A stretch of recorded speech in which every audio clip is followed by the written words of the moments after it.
So, it's official. The first episode of Solo Leveling is out. We've officially stepped into the world of Jinwoo Sung, the E-ranked weakest hunter on Earth. And we're gonna be in the confines of that world for a while, as the story of Solo Leveling is almost 180 chapters long. Therefore, at a 3-chapter an episode burn rate, we should end up around 60 to 65 episodes, meaning that the next 5 years are gonna have a whole lot of Solo Leveling. Well, Solo Leveling might seem like a rather simple story, a story about the world's weakest hunter who stumbles into one too many dungeons and eventually gets a power-up that nobody else has. It does have some intricacies and complicated moments that might be a little tough to digest, especially towards the later half of the story. However, that's not what we're going to be addressing in the first season of the show, so we don't have to talk about that quite yet. Boy, oh boy, we're going to be doing videos on monarchs and rulers at some point. And I've already filmed a video telling you everything that you need to know before watching Solo Leveling. Today, I would like to talk about the power system of Solo Leveling, but not really. See, because today, I'd like to talk about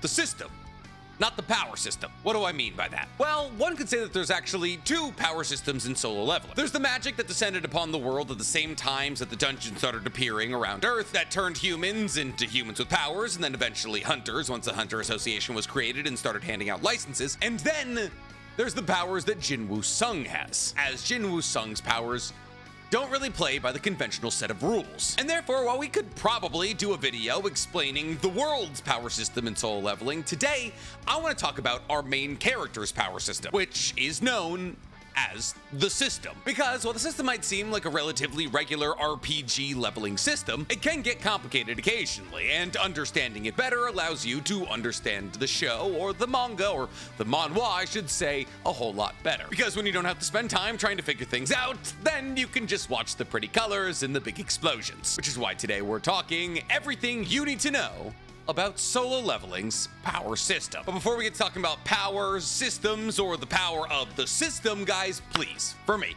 like this video, subscribe to the page, and hit that noti bell. And if you love the idea of me talking about Solo Leveling, you're gonna love my podcast, Talkers Anonymous, where me and Danny Mata break down everything that happened in anime and manga this week. It's available on YouTube, Spotify, and Apple Podcasts. Or if you want to look like you understand everything happening in Solo Leveling, guys, go ahead and enter into my merch store, talkersanonymous.net, where you can pick up some of the greatest anime t-shirts, sweatshirts, and sticker packs known to man. Before we get into all that, today we gotta talk about one of our favorite recurring sponsors to the page, Athletic Greens. Athletic Greens, or AG1 as many of you might know them, is a daily foundational health supplement that supports your overall body health. Now, for those of you who don't know, health is a big part of my life. When you spend as much time sitting in this chair as I spend sitting in this chair, you gotta exercise when you can, and give yourself the best shot at health through things like AG1. And ever since I started taking AG1 daily, I feel like I've been more mentally sharp, more on top of the ball. Not to mention, I feel as though my gut health has substantially improved. The AG1 was actually one of my first ever sponsors, and I knew nothing about the brand when I got it, but I started taking it because I had it, and now I can't live without it. But me feeling more mentally clear and as though my gut health has gotten better is not an experience that I alone experience, as the adaptogens and B vitamins in AG1 support sustained energy, concentration, and mental awareness, all at the crash that you get from coffee. And the pre and probiotics diversify your gut biome, which helps your gut health. So what are you guys waiting for? Use the link in my description and sign up for AG1 to get a year's worth of D3 plus K2 with your order, plus 5 individual AG1 travel packets with your first purchase. There's nothing more important resolution-wise than helping your own body. So Jinwoo Sung,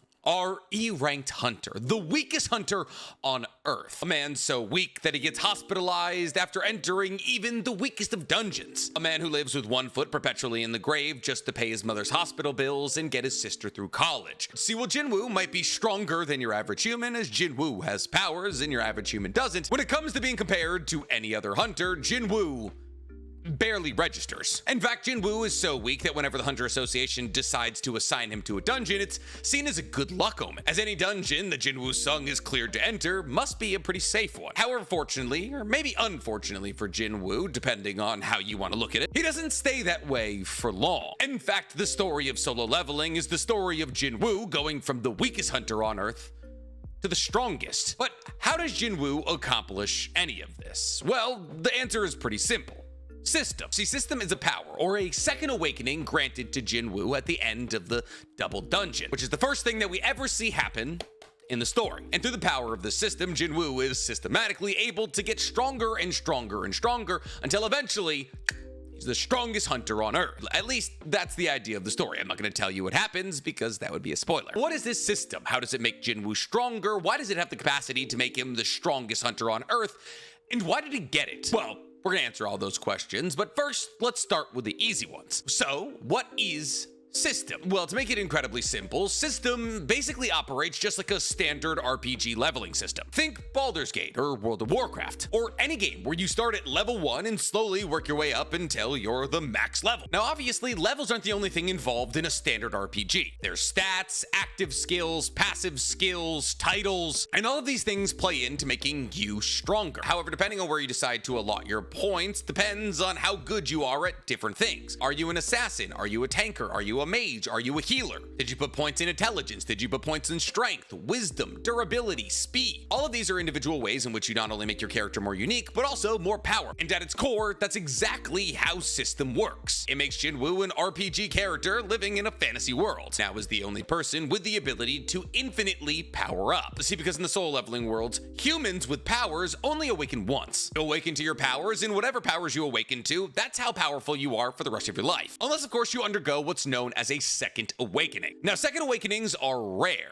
but they do happen. But a second awakening usually looks like a D rank hunter upgrading into a B rank hunter and staying there. Jinwoo's access to system allows him to go from an E rank hunter to a national level hunter, which is above S rank, because it's not just one step. It's a continual mountain of steps. But how does system work? How does it make Jinwoo stronger, and what does it give him access to? Well, let's go over some of the minor details of what being gifted system gives you, and then we'll slowly work our way up to the more important details. See, one of the often forgotten yet incredibly important things that being given system gives you is an inventory. See, in dungeons, monsters drop loot, but not really. See, to your average non-system hunter, monsters drop a thing known as essence stones. And therefore, when you kill a myriad of monsters, you'll leave the dungeon with a bunch of essence stones. Now, stronger monsters drop stronger essence stones. And therefore, the stronger the monsters you kill, the more expensive the essence stones they drop are. And this is why people want to do higher level dungeons, because higher level dungeons have higher level monsters, which means more money. It's standard RPG logic. However, to your average hunter, that's all that's dropped in a dungeon. And thus, these essence stones are why hunters hunt. It's how they stay alive, it's how they make their money. Now, it's never technically explained why essence stones are valuable, though it's loosely implied through the story that essence stones are the source of massive amounts of power. And not like power, but like energy. And therefore, high quality and technically low quality essence stones can be used to power an entire society. Now, technically, we do know the reason that essence stones are placed in monsters in the first place, but that has to do with rulers and monarchs, and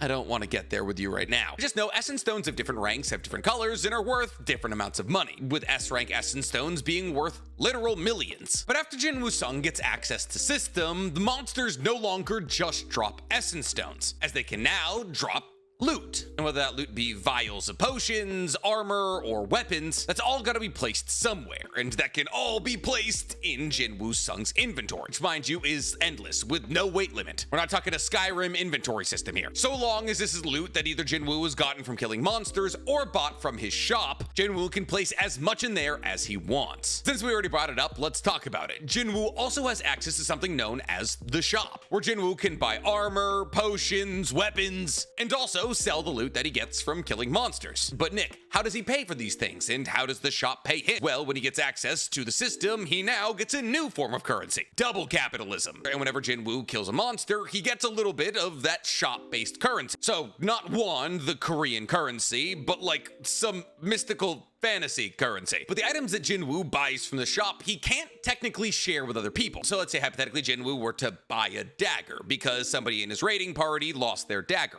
He couldn't throw it to them. However, that doesn't technically apply to everything. So Jinwoo does have the ability to share with the people around him the things he gets from the shop, but only so long as they don't leave his hands. So let's say hypothetically I was running around with Jinwoo, but I ran out of mana. And yes, mana exists. Jinwoo, if he had a mana potion that he bought from the shop, couldn't throw it to me and tell me to drink it, but he could open it and pour it in my mouth, which, you know, I'd let happen, because look at him. On top of this, the armor and weapons that Jinwoo gets from killing monsters or the shop operates differently than real-world armor. Because here's the thing, there is real-world mystical powerful armor, and plenty of hunters wear it, and they also use real-life powerful weapons. However, when they equip this armor or these weapons, it appears on them. Let's say hypothetically, I brought a Kevlar vest into a dungeon. If I put that Kevlar vest on, I would look like 50 Cent for the entirety of that dungeon run. Technically, because of the way the system works, those rules don't apply to Jinwoo, as whenever Jinwoo puts armor on, it's invisible. Why, you ask? Well, because he's an RPG character, but he's already got a really cool character design, and we don't want to hide that under a bunch of armor, so it's invisible. Just because the armor's invisible doesn't mean that Jinwoo doesn't get all the added properties of having that armor on. So yes, his defense is naturally buffed by wearing this armor, and on top of that, he'll also get whatever buff is applied to the armor. So speed boost, damage boost, you get it. Since we're talking about basically the menu of the system, inventory, equipment, shop, you get it. Let's talk about another menu item from the system. Quests. See, outside of having an infinite inventory, a shop, and equipable armor, Jinwoo also pays into the RPG experience by being assigned quests. And these quests really fall into two categories: daily and special event, let's call it. And if Jinwoo completes these quests, he gets rewards. But if he doesn't complete these quests, gets punishments. Now, getting a reward for completing a quest is fairly standard. However, getting a punishment for not completing a quest is where the story gets a bit unique. Now, Jinwoo has a myriad of different daily quests that he has to complete every single day, but the most prominent of them is his Road to Power quest. Now, while the Road to Power quest sounds incredibly cool and complicated, it's not. The Road to Power quest says that Jinwoo basically has to do Saitama's workout every single day. 100 push-ups, 100 sit-ups, 100 squats, and a 10-kilometer run. And if Jinwoo completes this daily quest every single day, he gets a reward. Now, the reward usually looks like a random item and a status refill that Jinwoo can use whenever he wants. Now, what does that mean? What is a status refill? Well, a status refill refers to Jinwoo being able to either refill his mana, stamina, or health at one point whenever he wants to. So if hypothetically Jinwoo did his Road to Power quest and was battling against a monster a couple hours after completing it, if that monster got him down to 1% health, he could use that status refill on his health to go back up to 100. However, he only has as many of these as he's completed daily quests. And while that sounds pretty nice and convenient, that's hardly a motivator to make me do Saitama's workout every single day. So the real motivator in all of this is the punishment. Because if Jinwoo fails to do a daily quest, he gets sent to a pocket dimension for 4 hours. And within the confines of that pocket dimension are a literal army of gigantic centipedes, all that want to kill Jinwoo. And thus, the punishment for not running 10 kilometers and doing 100 push-ups, 100 squats, and 100 sit-ups is running for your life for 4 hours. But then again, you could also just fight back against the centipedes. Unfortunately, in the punishment world, XP is still given, and thus technically the punishment world isn't the worst place to grind out some levels. Though it's dangerous, but then again, so are dungeons. Now that we've mentioned levels, let's talk about levels. How do they work, and how do they make Jinwoo strong? Well, a level up increases all of Jinwoo's stats by 1, also giving him 5 free points to allocate into whatever categories he wants to. So if anything, it's actually a pretty generous leveling system. Now, the categories in which you can put points into are all pretty standard, and they all do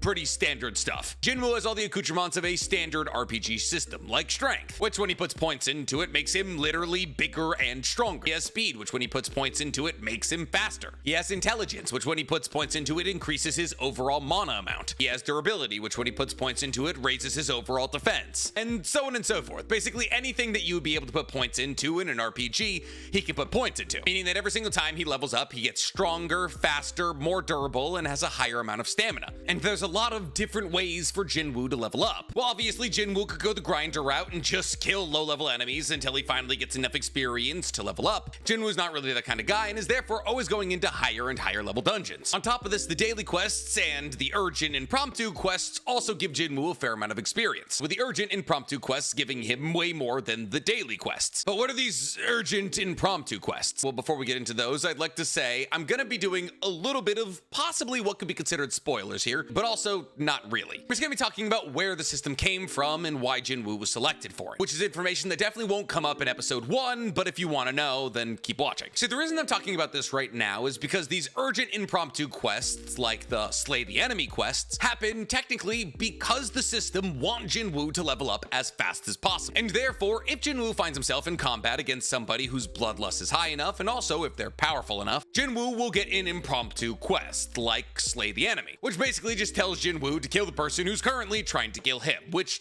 Obviously, no doubt. But these kinds of things happening might seem silly to a person reading the story for the first time. Like, obviously, this incredibly bloodthirsty person who's trying to kill me, I'm gonna kill back. So why am I now just getting a quest in order to kill this person who I was obviously gonna kill anyways? That's because the system recognizes this possible fight as a way to give Jinwoo even more experience. And thus, when the system knows that Jinwoo was gonna do something, it'll usually assign him a quest to do that thing for extra XP. But why? Why does the system, which is supposedly just a power system, want Jinwoo to be stronger? Well, this is where we kind of get into the spoilery territory. See, because the thing is, the system itself was created by an entity known as the Architect, and therefore the Architect is the moderator of system. Now, the Architect is the final boss of the double dungeon. It's a giant stone figure with an incredibly creepy smile. In fact, you've probably seen it in the trailers. Now, the system was made by the Architect for an entity known as Ashborn. Now, all you need to know about Ashborn is that he is literally the King of Death, which might make him sound like a bad guy, but he's actually kind of not. I'm not going to get into why he's a bad guy or not a bad guy, because that is actual spoilers. But all you need to know is that Ashborn is a part of a group of people known as the Rulers, who are the archenemy of a group of people known as the Monarchs. And the Monarchs want to kill all humans. Therefore, Ashborn is looking for a human vessel who will be able to take all of his powers in order to battle against the Monarchs. And so Ashborn, as the literal King of Death, chooses the one person on Earth who is the closest to death. And that person is Jinwoo Sung. Now, the reason that Jinwoo Sung is the closest person to death on Earth is because Jinwoo Sung is always almost dying. Jinwoo Sung is constantly going into dungeons, and every single time he's going into a dungeon, he's almost dying. And thus, if there's one person who's tempted death the most out of anybody who's currently still alive, it's Jinwoo. And therefore, the Architect and Ashborn coordinate the double dungeon events to finally test Jinwoo. And when he passes the test of the double dungeon, that's when Jinwoo gets the system. And thus the reason that the system wants Jinwoo to get as strong as possible, as quick as possible, is so that Jinwoo can become the vessel for Ashborn. And thus whenever you see the system trying to help out Jinwoo, this is why. And just giving impromptu quests isn't the only way that the system will help Jinwoo, as the system will also activate passive abilities of Jinwoo in certain situations without him asking it to, in order to help him in a fight in a way he didn't know he needed to be helped. And thus the system is actually active in making sure that Jinwoo not only doesn't die, but also gets as powerful as possible, as quickly as possible. And that power can actually come in a lot of different ways, like the abilities that the system is able to activate on its own, Jinwoo's passive skills. See, Jinwoo as he levels gains access to certain passive abilities, and these passive abilities can truly be anything, like longevity, which gives Jinwoo the inability to be affected by poison or debuffs, meaning that Jinwoo falls into the same categorization as Captain America. Because alcohol is considered a poison,